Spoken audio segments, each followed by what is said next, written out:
Howdy, class. Hey, it's Professor Kevin. Happy Valentine's Day. It is the week of Valentine's Day, and kid you not, this is the storyline. I know I got to remind you guys. I was on the phone today, and I actually called in and said, hey, I want some reservations for Valentine's Day on Wednesday. The lady says, I think it's Tuesday. And I said, see, I totally forgot. So all of us needs reminders. Hopefully you will take care of someone you love. It doesn't always have to be a date. Isn't it your spouse? For example, tomorrow my son and we're going to go celebrate Valentine's Day with mom. And so we kind of teamed up and did some special planning for her. So hopefully you're going to have a good week. Now, hey, if you haven't had a chance, I'm on Facebook or Instagram, either one, or even Twitter if you want. But sometimes it helps me get to know who you are if you want to get to know who I am. I always look forward to understanding who the students are. I mean, just sometimes over online, you just see names back and forth, so pictures always help. You know, the I just posted a blog the other day. How do I prepare for Sundays? As some of you know, and not only as a professor, but also I'm the lead pastor at Saddleback Church, the campus in Irvine, and I just posted a blog. Someone asked me, "Hey man, so what do you normally prepare for? What do you normally do?" And I don't know. I thought of something, but I ended up realizing I actually do the same thing pretty much every morning to prepare. So, hey, take a look at that. Now, I promised to give you an update on the assignments, but also the video. It was titled How to Survive Online Readings in this class and future classes. But before we do that, let me go ahead and make sure that we're all on the same page. We are in week 3. There's some videos that you want to start watching and reading, and so I posted an announcement for you. And let me go ahead and go to week 3 right now and take a look. So in week 3, always start off watching the video. I'll always post some introduction just to keep us in line. I promise you, I'm going to hold your hand and get through class together, all right? That's what we're going to promise to do together. There's some agenda, some overview of the class, what reading assignments you do. Just follow this and you're going to be A-okay. Jim Burns, I love him, phenomenal guy in youth ministry, and he's doing leadership. He's out here locally where I am in Orange County. The discussion questions. The discussion question, this time we have one. I left a sample. One of your colleagues, wonderful sample. They got full credit. I didn't want to say what their name was, but here it is. You can go ahead and download that, take a look at it. And I shared this in a lot of your comments.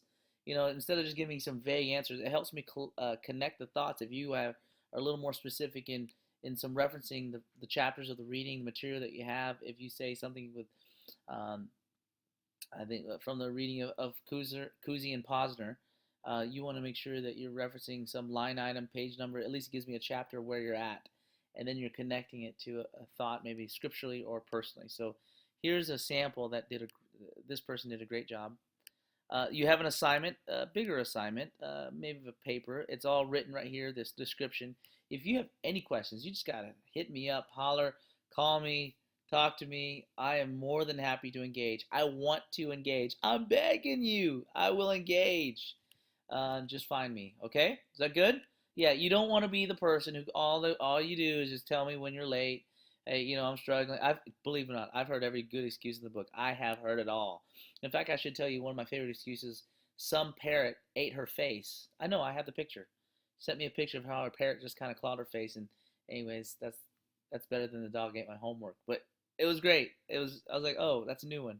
So I guess you can always surprise me with a new reason for needing extra help. But I'm praying for you. I'm thinking about you guys. All right.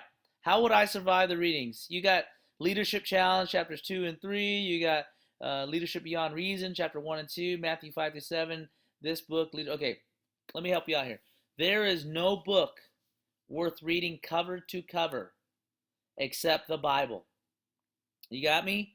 No book worth word for word except for the Bible. No, wait.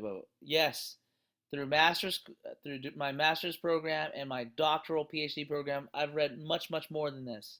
What you're getting right here, this is pretty light. Now, let me help you how I do it and how I do it to succeed in taking tests.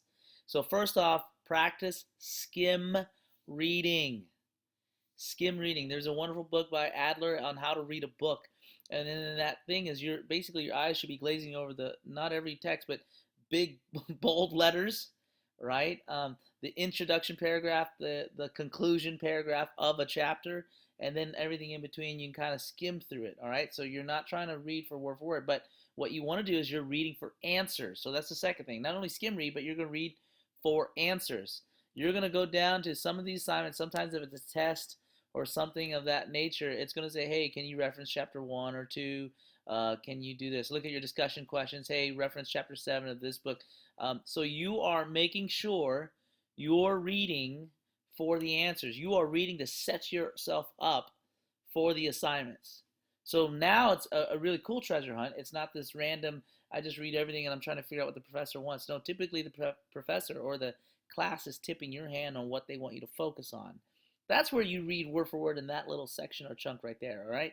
So I'm giving you 2 hints that helped me get through doctoral studies and my master's program. But if you get caught reading for word, you're crazy. You can't do it. You'll die. I would die. All right, does that make sense? All right, now I want you to practice that skill, and I hope you do well. And I'm glad that you are in this class. God's put you here for a reason at this time, at this moment. And so I hope you continue enjoying the leadership studies in this class and enjoy week 3. Take care, guys. Bye.